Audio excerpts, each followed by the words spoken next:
Hello everyone, welcome to Anju voice. आज की कहानी है स्त्री का घर। तुम्हें कितनी बार बताया है, मेरे तैयार होने से पहले मेरा नाश्ता तैयार हो जाना चाहिए। शादी के 25 सालों बाद भी मुझे क्यों बार बार एक ही बात बतानी पड़ती है? लता, तुम्हें क्या है? तुम तो आराम से घर पर रहोगी, मुझे काम पर जाना पड़ता है। तुम हो कि हमेशा बेवकूफ़ों जैसी हरकत करती हो। अगर तुम यह जानबूझकर करती हो तो याद रखना, मुझसे बुरा कोई नहीं होगा। आज भी प्रशांत का पारा चढ़ा हुआ था। इन कटु शब्दों में अपना गुस्सा उतारते हुए, गीला तौलिया कुर्सी पर फेंकते हुए, प्रशांत गुस्से से लता की तरफ देखने लगा। लता के लिए प्रशांत का गुस्सा यह बेवजह का कोई नई बात नहीं थी। वह महीने में 3-4 बार ऐसे ही लता पर बरस पड़ता था। पहले पहले लता उसका विरोध किया करती थी, परंतु बाद में लेकिन जब कई सालों तक प्रशांत में कोई बदलाव नहीं दिखा तो लता ने खुद को ही बदल दिया। अब प्रशांत के कुछ भी कहने से लता को कोई फर्क नहीं पड़ता था। प्रशांत की हर बात वो चुपचाप सिर झुकाए सुन लेती थी। शादी के पहले 5 साल तक लता ने पूरी कोशिश की थी कि प्रशांत को बदला जाए, लेकिन फालतू का गुस्सा करना और बाद में लता को भला बुरा कहना, यह मानो जैसे उसकी आदत बन गई थी। कोई भी वाद विवाद होता तो प्रशांत सीधा लता को बोल देता, अगर मैं तुम्हें अच्छा नहीं लगता तो क्यों नहीं चली जाती अपने मायके? क्यों रहती हो तुम मेरे साथ? इतना सब कुछ होने के बावजूद लता प्रशांत के साथ रहती थी, क्योंकि उसे अपनी बेटी की फिक्र थी। और वह जाती भी तो कहाँ? अपने बूढ़े हो चुके माँ बाप को इस उम्र में परेशान करना नहीं चाहती थी वो। समाज और लोग क्या कहेंगे, यह भी तो उसे देखना था। आखिर वह लड़की है तो उसे समाज का तो पहले सोचना होगा। वह इतनी पढ़ी लिखी भी तो नहीं थी कि खुद जाकर कोई नौकरी कर सके और अपना और अपनी बेटी का पालन पोषण कर सके।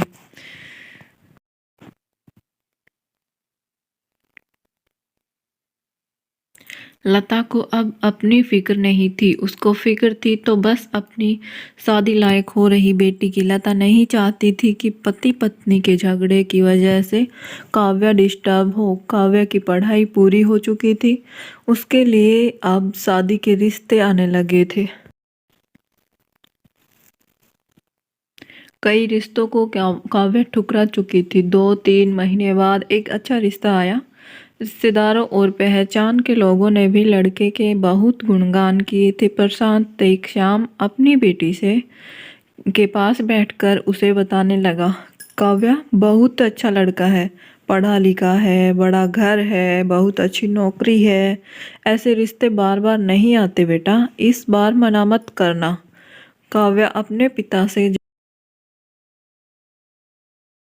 शायद डरती थी या शायद नफरत करती थी, लेकिन आज वो अपनी पूरी हिम्मत इकट्ठा कर बोली, मुझे अभी शादी नहीं करनी पापा, मैं नौकरी करना चाहती हूँ, खुद अपने पैरों पर खड़ी होना चाहती हूँ। हाँ तो उसमें क्या बड़ी बात है? मैंने लड़के से बात की है, वह तुम्हें किसी बात के लिए नहीं रोकेगा। तुम शादी के बाद भी नौकरी कर सकती हो, वह तुम्हें नौकरी के लिए मना नहीं करेगा, वह तुम्हें परमिशन दे देगा। प्रशांत बोला। काव्या ने कहा, मुझे नौकरी करना या ना करना उसकी परमिशन पर क्यों डिपेंड रहेगा पापा? काव्या ने पूछा। उसके बाद उसके पापा ने कहा, मैं कह रहा हूँ ना तुम्हें, किसी भी चीज़ की कमी नहीं होगी वहाँ। ऐसे रिश्ते बार बार नहीं आते, इसे ठुकरा मत, बहुत खुश रहोगी तुम वहाँ। उसके पापा ने कहा। प्रशांत ने काव्या बोलती है, क्या पापा मैं उतनी ही खुश रहूंगी जितनी मम्मी इस घर में खुश है? काव्या ने तंज कसते हुए कहा, आज तुम्हारी जबान कुछ ज़्यादा नहीं चल रही? प्रशांत गुस्से से आंखें बड़ी करते हुए बोला, पापा मुझे शादी ही नहीं करनी, क्योंकि शादी के बाद अगर वह लड़का आपके जैसा निकला तो मैं क्या करूँगी?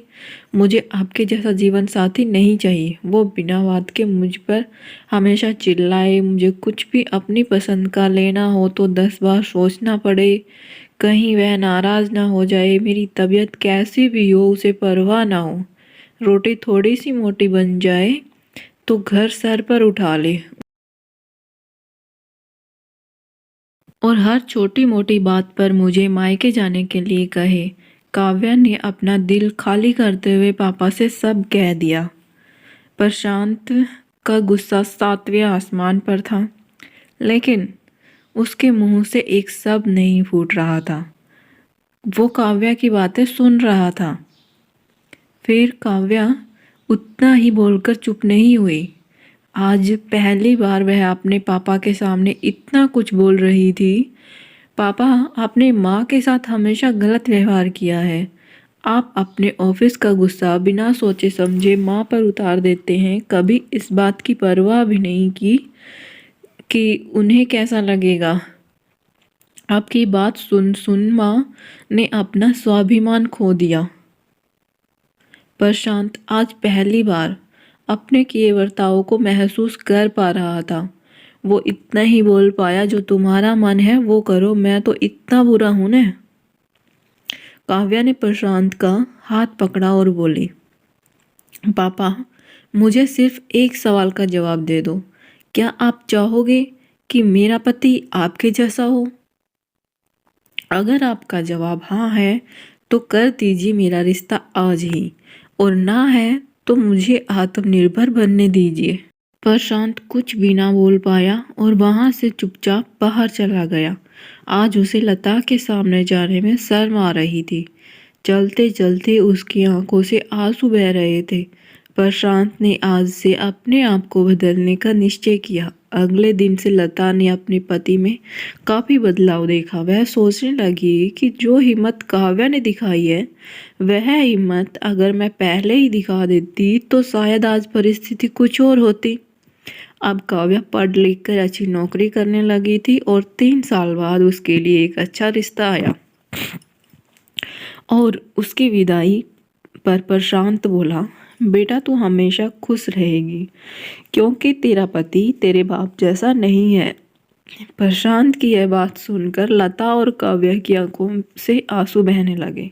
दोस्तों, हमारे समाज में औरतों को भले ही देवी का दर्जा दिया जाता है, लेकिन वह स्वतंत्रता नहीं दी जाती जो उन्हें देनी चाहिए। उन्हें बचपन से ही बताया जाता है कि वह पराया धन है। स्कूल से आने में देर हो जाए तो पिटाई मिलती है, मोबाइल पर बातें करते हुए दिख जाए या खिड़की से झांकते हुए दिख जाए तो शक किया जाता है। माँ बाप का घर तुम्हारा नहीं है, पति का घर ही तुम्हारा घर है। जीवन भर यह बातें बता बता कर उन्हें ससुराल भेज दिया जाता है, और एक दिन किसी छोटे मोटे झगड़े में ससुराल वालों से उन्हें सुनना पड़ता है कि इस घर को छोड़ दो और मायके चली जाओ। अब आप ही बताओ दोस्तों, ऐसी स्त्रियों का घर सच्चा कौन सा है? आखिरकार वह किस घर को अपना कहे?